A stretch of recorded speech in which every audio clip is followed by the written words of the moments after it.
channel. Like this video already. I promise you're going to enjoy it. Things are happening, guys. Honestly, that's just how I can say this. Let's get into the video, and I would like for you guys to let me know what your thoughts are in the comment section, right? So, when we brought the news that, oh, Destiny Boy had passed on 22, at just 22 years old, right, earlier on, and we said, oh, we really did not know the cause of death, we don't know what happened to him, just that it's been circulating and all of those stuff that he had died. And the world was thrown into mourning, the entertainment scene, everybody was asking questions like, that boy's too young now. And then we learned that, oh, he had a 2-year-old child, and we're like, oh, maybe, just people speculating different things. Now, his mom has granted an interview barely 48 hours after his passing, right? She held an interview and she spoke about the circumstances that she believed surrounded the death of a son, just 22 years old. She said that, of course, he would be 23 this year. We know that it was 22 when he passed. And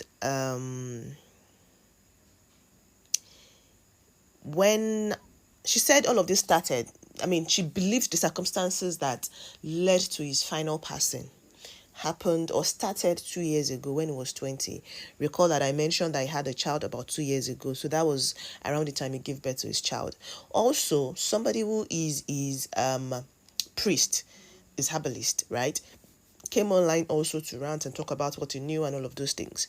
A lot of persons initially felt like maybe his introduction to, or his involvement, like his active involvement in, how should I call it now, traditional worship, traditional medicine, because there were several videos of him being with the Ifa priest, and that's the herbalist, and then doing things for him, just him being into the, I don't want to call it something that the worshippers would not, you understand what I mean, but a lot of persons felt like, oh, it was occultic and stuff like that.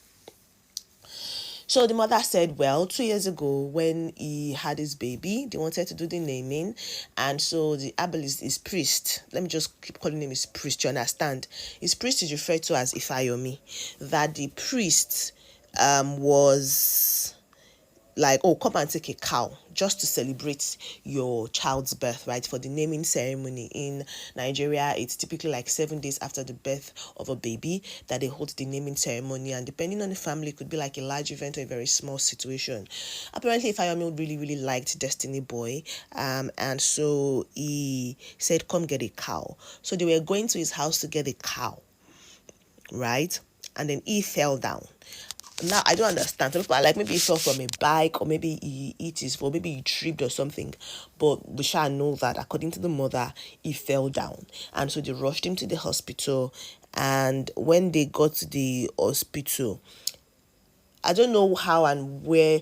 I don't know. We didn't get a diagnosis. We don't know what happened to him. But the mother said that there was no solution in the hospital. So maybe the fall was really fatal. Maybe it was a sort of like an accident or something.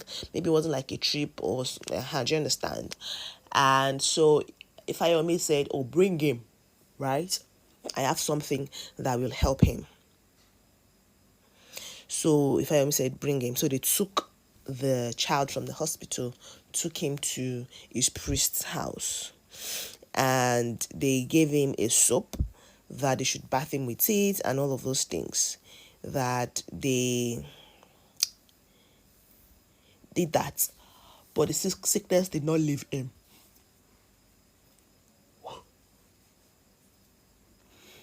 The sickness did not leave him, and it was sort of like a seizure situation, right? Like it will just seize and foam and all of those things, and whenever he wakes up, it will, like whenever he regains consciousness from the after seizing and all that, he will start running around like a mad person. But that they were managing it because, he was 20, he was famous, he had songs, so they were, and then he had a newborn and all of those things. So they were managing him, they kept it very private, made sure that nobody knew about his situation. So they kept taking him to pastors, to traditional worshippers, traditional, just traditional healers, religious healers, but never the hospital. They didn't take him to the hospital after the initial time they took him there. And the family said, bring him to my house. Now, according to the woman, 2 weeks ago, right, it was coming from Ayetoro. That's like a town in Nigeria here. and they took him to Ifayomi's house for treatment. Apparently, he goes and is frequent there for treatment because of the seizure situation. The dad was there with him, and they called her, the mother, to come to the house because excuse me, they called the mother to come to the house where it was being treated, but she was like, oh, nobody could stay in my shop, so you guys should just, it's not like a treatment that they are doing or that is happening for the first time. It's something is received multiple times, right, from the same man. So she was like, you guys should just do your thing. I'm going to be in the shop. So she left.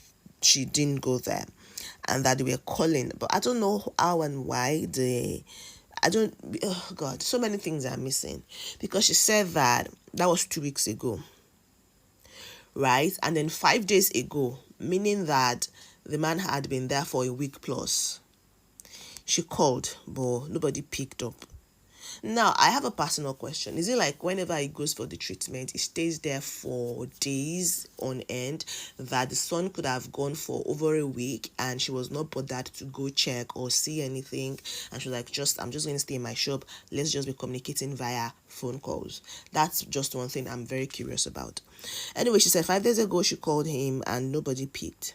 3 days ago, that's after 2 days passed without hearing from him, she sent his sister, or she told his sister to send a message to him just to greet him and say, oh, what's going on?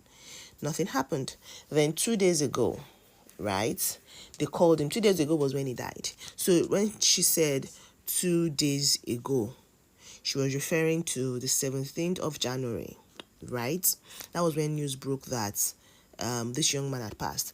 She said 2 days ago, they called her that she should start coming to the priest's house, to Ifayomi's house, because the seizure had started again. But this time, despite receiving the treatment he used to get from Ifayomi, he wasn't, getting better. He wasn't recovering. He wasn't coming back to consciousness. So nothing was happening. So they said, oh, let's take him to the hospital.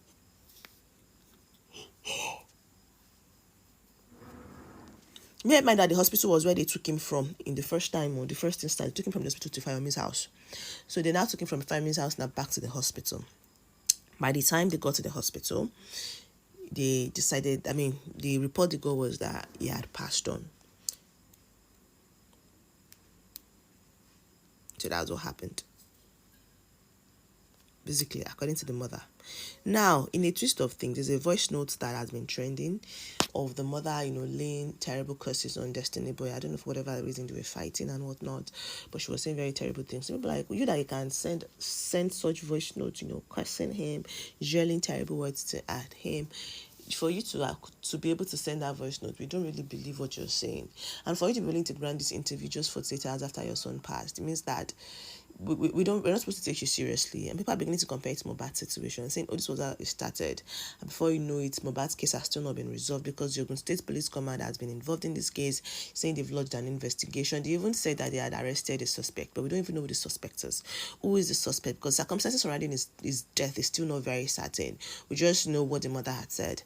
But the other thing we knew was, he had vomited, and there were substances coming from his mouth. So I'm guessing maybe from the seizures and something. Maybe that was why he had substances and things that he vomited. People are like, oh, maybe there's more to the story.